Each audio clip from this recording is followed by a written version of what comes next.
நியாயமா இது நியாயமா? கன்னியாஸ்திரிகளை கைது செய்தது நியாயமா நியாயமா?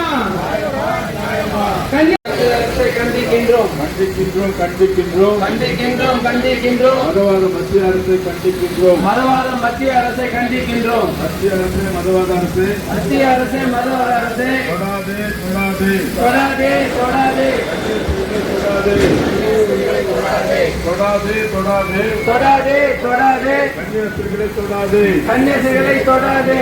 ஆர்ப்பாட்டம் இது ஆர்ப்பாட்டம் ஆர்ப்பாட்டம் இது ஆர்ப்பாட்டம் கிறிஸ்தவ மக்களின் ஆர்ப்பாட்டம் ஆர்ப்பாட்டம் ஆர்ப்பாட்டம் இது ஆர்ப்பாட்டம் ஆர்ப்பாட்டம் இது ஆர்ப்பாட்டம் கிறிஸ்தவ மக்களின் அவளை விடுதலை முழுமையாக அந்த வழக்கை வாபஸ் பெற்று அவளை முழுமையாக விடுதலையாக்க வேண்டும்.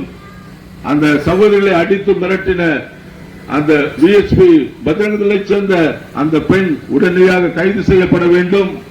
அவள் கைது செய்யப்படாவிட்டால் அடுத்து எங்களுடைய ஆர்ப்பாட்டம் கிறிஸ்துவனுடைய ஆர்ப்பாட்டம் போராட்டம் என்பது மிகப்பெரிய இந்தியா அளவிலே மிகப்பெரியதாக வெடிக்கும் என்பதை நாங்கள் பேசியிருக்கிறோம். தொடர்ந்து சென்னையிலே தமிழகத்தில் மட்டுமல்ல இந்தியாவின் எல்லா மூலைகளிலும் மிகப்பெரிய ஒரு காரியத்தை நாங்கள் செய்வோம்.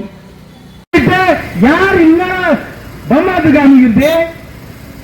நான் சொல்ற இடத்துல போக முடியுமா? எங்களுடைய வரலாறுப்படி லத்தீன் அமெரிக்கா நாடு முழுக்க புரட்சி எடுத்தது. அதற்கு அடிப்படை காரணம் காரி மாற்றில அடிப்படை காரணம் இயேசுவினுடைய பைபிள், பைபிளுடைய வார்த்தை, பைபிளை புத்தகம்.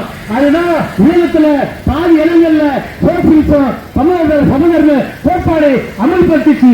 கார்ல் மார்க்ஸ் இங்க வந்துட்டாரு, ஒரு கம்யூனிஸ்டர். கார்ல் மார்க்ஸ் தத்துவத்தை எழுதினாரு, சமத்துவ கோட்பாடு எழுதினாரு. அவர் ஏன் எழுதினாரு? பாதருக்கு பட்டாரு, பைபிள பட்டாரு. ஆகவே உலக தொழிலாளருக்கு தத்துவத்தை கார்ல் மார்க்ஸ் கொடுத்தது இந்த கிறிஸ்துவம். ஆக உயிருக்கெல்லாம் நாங்க போயிட மாட்டோம். ரொம்ப தெளிவான ஒரு விஷயத்தை சொல்றேன். இந்திய பினல் கோட் ஐபிசி செக்ஷன் இருக்குல்ல, இப்ப மாத்திட்டாங்க. இப்ப ரீசெண்டா பிஎன்ஐ ஒருவர் எங்க இருக்கு எந்த மாநிலத்தில் இருந்தாலும் அவர் மீது வழக்கு தொடுக்க முடியும் பிஎன்ஐல.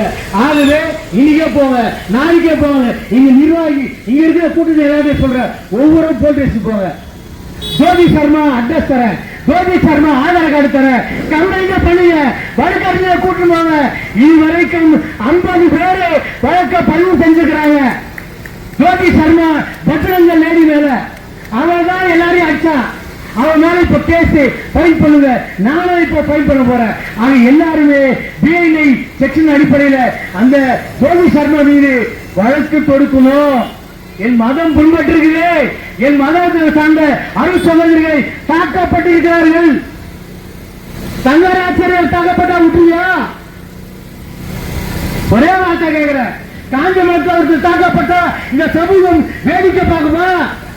நாங்க மத ரீதியா புண்பட்டிருக்கிறோம். ஆகியா வழக்கு தோடு. ஜோதி சர்மா உனக்கு அடிக்கிறதுக்கு யாரு உனக்கு உரிமை கொடுத்தா? ஒரு அருள் சகோதரி கன்னத்தில் அறைவதற்கு யார்? ஆக அந்த ஜோதி சர்மா மீது வழக்கை நாம் தொடுக்கிறோம். காவல்துறை கைது செய்து உடனடியாக ஜோதி சர்மாவை ஜெயில பண்ணோம். அதுவரை ஜோதி சர்மா மீது வழக்கு தொடர்போம். இது வாபஸ் வாங்கிட்ட விடுதலை செய்யப்பட்டதற்காக மட்டுமல்ல, இன்னைக்கு இந்தியா இருந்து கொண்டிருக்கக்கூடிய சூழல்ல இது போன்ற கண்டன ஆர்ப்பாட்டங்கள் இந்தியா முழுவதும் நடக்க வேண்டிய தேவையும் அவசியமும் இருக்கிறது. இங்கு மத சிறுபான்மையினராக இருக்கிற கிறிஸ்தவர்களுக்கும் இஸ்லாமியர்களுக்கும் எதிராக ஆட்சி அதிகாரத்தில் இருக்கிற பாரதிய ஜனதா கட்சியும் அதனுடைய அடிப்படைகளாக இருக்கிற சங்க பரிவார இயக்கங்கள் RSS போன்ற இயக்கங்களும் தொடர்ந்து செய்து கொண்டிருக்கக்கூடிய மனிதத்துவத்திற்கு எதிரான மனித விரோத செயல்களை கண்டித்து இந்தியாவின் அத்தனை மூலைகளிலும் கண்டன ஆர்ப்பாட்டங்களை எழுப்ப வேண்டிய தேவையும் அவசியமும் இருந்து கொண்டே இருக்கிறது.